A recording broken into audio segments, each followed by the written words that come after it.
चलिए my dear student, आज हम कक्षा 9 में चैप्टर 8 में भाग 4 देखेंगे। चलिए स्टार्ट करते हैं।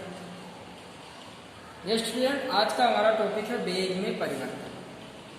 वेग में परिवर्तन यानी कि वेग में परिवर्तन की दर किसी वस्तु को एक समान सरल रेखीय गति के दौरान समय के साथ वेग नियत रहता है, यानी वेग बदलता नहीं है। इस अवस्था में किसी भी समय अंतराल में वस्तु के वेग में परिवर्तन शून्य, यानी वेग नियत यानी बदल नहीं रहा तो परिवर्तन भी क्या होगा, शून्य होगा। परंतु असमान गति में वेग बदलता है, इसका मान भी अलग अलग होता है, तो इसका मान भी अलग अलग बिंदु पर अलग अलग होगा। इस प्रकार किसी भी समय अंतराल पर वस्तु के वेग में परिवर्तन शून्य नहीं है, यानी लगातार वेग में परिवर्तन हो रहा है।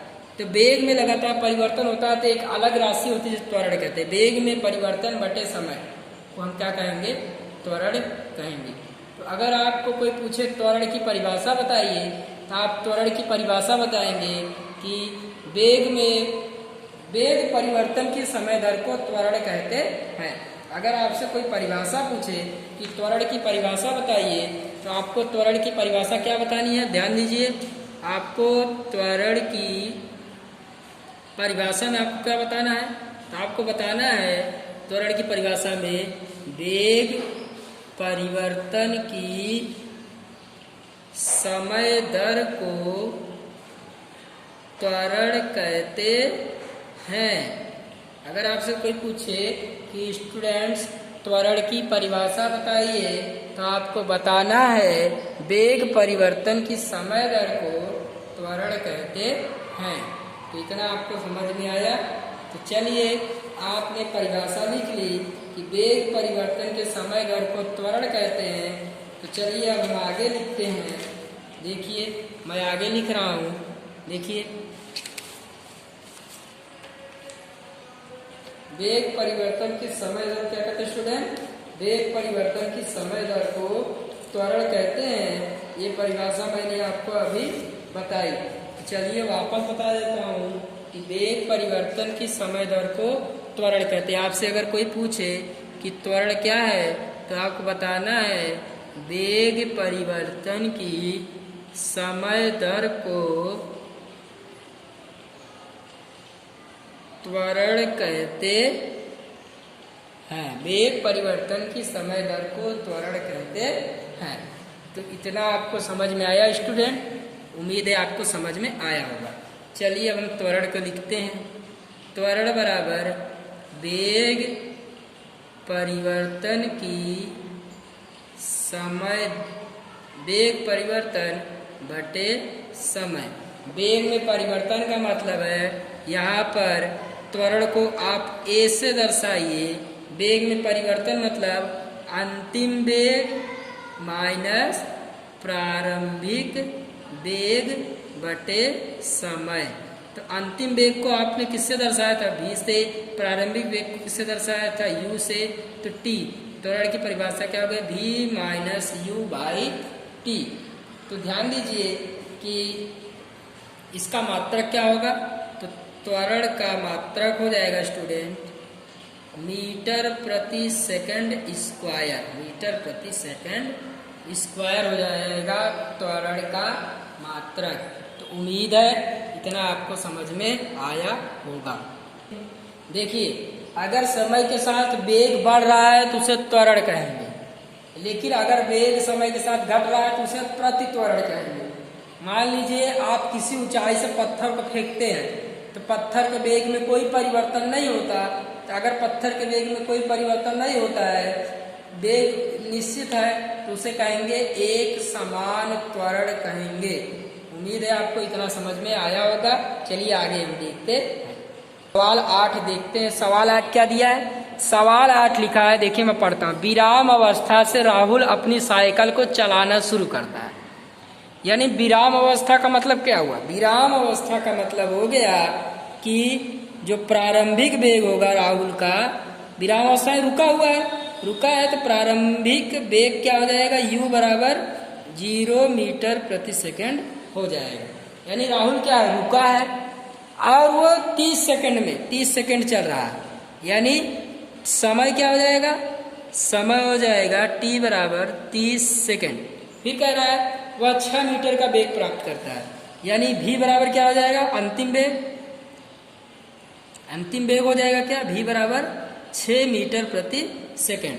फिर कह रहा है कि वह इस प्रकार से ब्रेक लगा रहा है, यानी ये पहली स्थिति है, ये पहली स्थिति में क्या कर रहा है, राहुल रुका है, यानी प्रारंभिक में क्या हो जाएगा 0।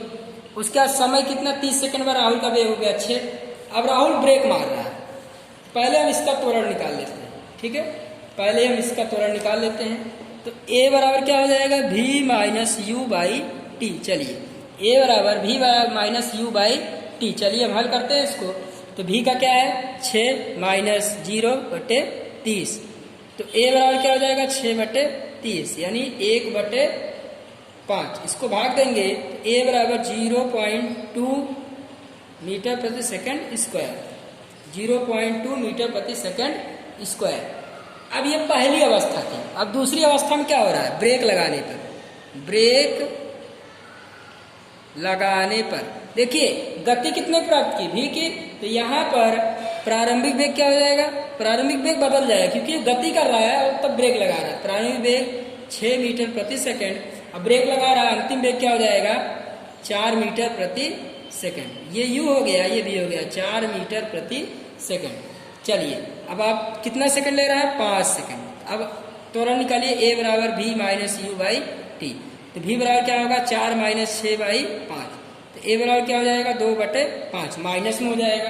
तो a बराबर क्या हो जाएगा माइनस 0.4 मीटर प्रति सेकंड माइनस। देखिए यहाँ माइनस है, माइनस इसका मतलब है कि इसका त्वरण क्या हो रहा है, वेग घट रहा है, यानी त्वरण क्या होगा माइनस में होगा।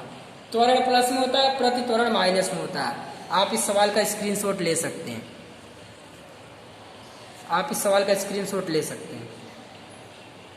स्क्रीनशॉट आप इसका ले लीजिए। चलिए हम आगे देखते हैं। आगे दिया है आपका, आप किसी वस्तु के बारे में कब कहेंगे कि वह एक समान त्वरण से गति कर रहा है। एक समान त्वरण, मान लीजिए आप किसी वस्तु को किसी ऊंचाई से छोड़ दीजिए, तो हम कहेंगे एक समान गति से वह गति कर रहा है। वह असमान त्वरण से गति कर रहा है, यदि लगातार उसका वेग बदलता रहा तो वह असमान त्वरण से गति कर रहा है। ध्यान दीजिए, यहाँ बोल रहा है एक बस की गति 5 सेकंड है, 80 किमी से घटकर 60 किमी हो जाती है, तो बस का त्वरण ज्ञात कीजिए। 80 से घट के 60 हो जा रहा है, इसका त्वरण कैसे निकालेंगे। तो जब बस का 80 से घट के 60 हो जा रहा है, इसका त्वरण देखिए स्टूडेंट, इस सवाल को मैं हल करता हूँ। क्या हो रहा है, बस ने समय कितना लिया है, t बराबर 5 सेकंड। प्रारंभिक वेग कितना है, प्रारंभिक वेग u बराबर कितना है 80 है, 80 kmh माइनस 1 है, और अंतिम वेग क्या है 60 है। त्वरण बराबर क्या होता है, a बराबर v minus you by T. v बराबर 60 दिया है, 60 माइनस 80, 80/5, तो a बराबर माइनस 20/5, तो a बराबर क्या हो जाएगा माइनस 4 मीटर प्रति सेकंड स्क्वायर। यानी कि त्वरण क्या हो रहा है, घट रहा है। आप इसका स्क्रीनशॉट ले लीजिए, ये नीले वाले का दूसरा सवाल है। त्वरण क्या हो जाएगा, ये हो जाएगा माइनस में। कह रहा है एक रेलगाड़ी स्टेशन से चलना प्रारंभ करती है और एक समान त्वरण से चलते हुए 10 मिनट में 40 किमी चाल से गति करती है।